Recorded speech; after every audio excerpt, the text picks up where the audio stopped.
ಕನ್ನಡ ಚಿತ್ರರಂಗ ಕಂಡಂತ ಅದ್ಭುತವಾದಂತ ಮೇರು ನಟ ಅನ್ಬೋದು ಚರಣ್ರಾಜ್ ಅವರನ್ನ. ಸಾಕಷ್ಟು ಒಳ್ಳೊಳ್ಳೆ ಸಿನಿಮಾಗಳಲ್ಲಿ ದಿಗ್ಗಜ ನಟರ ಜೊತೆ ಸ್ಕ್ರೀನ್ ಶೇರ್ ಮಾಡ್ಕೊಂಡಿದ್ದಾರೆ. ಪ್ರಮುಖ ಪಾತ್ರಗಳನ್ನು ಸಹ ಮಾಡಿದ್ದಾರೆ. ವಿಲನ್ ಆಗಿ, ಹೀರೋ ಆಗಿ, ಪೊಲೀಸ್ ಪಾತ್ರ ಆಗಿರ್ಬೋದು, ಪೋಷಕ ಪಾತ್ರ, ಸೊ ಈ ರೀತಿ ನಾನಾ ರೀತಿಯ ಪಾತ್ರಗಳನ್ನ ಮಾಡಿದ್ದಾರೆ.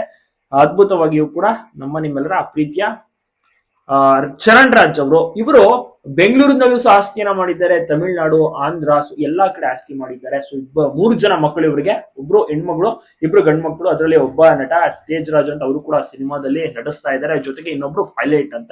ಮತ್ತೆ ಇವರ ಪತ್ನಿ ಅಂದ್ರೆ ಚರಣ್ರಾಜ್ ಅವರ ಪತ್ನಿ ಅಷ್ಟಾಗಿ ಎಲ್ಲೂ ಸಹ ಕಾಣಿಸ್ಕೊಳ್ಳೋದಿಲ್ಲ, ತುಂಬಾನೇ ರೇರ್. ಮತ್ತೆ ಯಾವುದೇ ಒಂದು ಕ್ಯಾಮ್ರಾ ಮೀಡಿಯಾ ಮುಂದೆ ಸಹ ಬಂದೇ ಇಲ್ಲ ಚರಣ್ರಾಜ್ ಅವರ ಪತ್ನಿ. ಅಷ್ಟಾಗಿ ಇವರು ಜಾಸ್ತಿ ಕರ್ನಾಟಕದಲ್ಲೂ ಸಹ ಇರೋದಿಲ್ಲ, ಇವರು ಆಂಧ್ರದಲ್ಲಿ ಇರ್ತಾರೆ. ತುಂಬಾನೇ ಅದ್ಭುತವಾದಂತಹ ಕುಟುಂಬ ಅಂತ ಹೇಳ್ಬೋದು. ಚರಣ್ರಾಜ್ ಅವರ ಪತ್ನಿ ಹೆಸರು ಕಲ್ಪನಾ ಅಂತ. ಒಂದೊಳ್ಳೆ ಕುಟುಂಬ, ಒಳ್ಳೆ ಆಸ್ತಿಯನ್ನ ಸಹ ಮಾಡಿದ್ದಾರೆ. ಒಳ್ಳೆ ಪ್ರಾಪರ್ಟಿ ಸಹ ಚರಣ್ರಾಜ್ ಅವರದ್ದು ಇದೆ. ಇತ್ತೀಚೆಗಷ್ಟೇ ಇವರ ಕಂಪ್ಲೀಟ್ ಇಂಟರ್ವ್ಯೂನ ಸಹ ನೋಡಿರ್ತೀರಾ. ಕಷ್ಟಪಟ್ಟು ಮೇಲೆ ಬಂದಂತವ್ರು.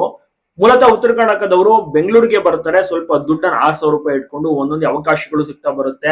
ಆರ್ಕೆಸ್ಟ್ರಾದಲ್ಲೆಲ್ಲ ಆಡೋಕೆ ಸಹ ಹೋಗ್ತಾರೆ, ಡ್ಯಾನ್ಸ್ ಮಾಡ್ತಾರೆ. ನಂತರ ಅವಕಾಶಗಳು ಹುಡುಕಿಕೊಂಡು ಬರುತ್ತೆ, ನಟಿಸ್ತಾರೆ.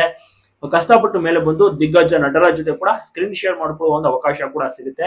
ಕನ್ನಡ ಮಾತ್ರವಲ್ಲದೆ ಬೇರೆ ಭಾಷೆಯಲ್ಲೂ ಕೂಡ ನಟಿಸಿ ಫೇಮಸ್ ಆಗ್ತಾರೆ.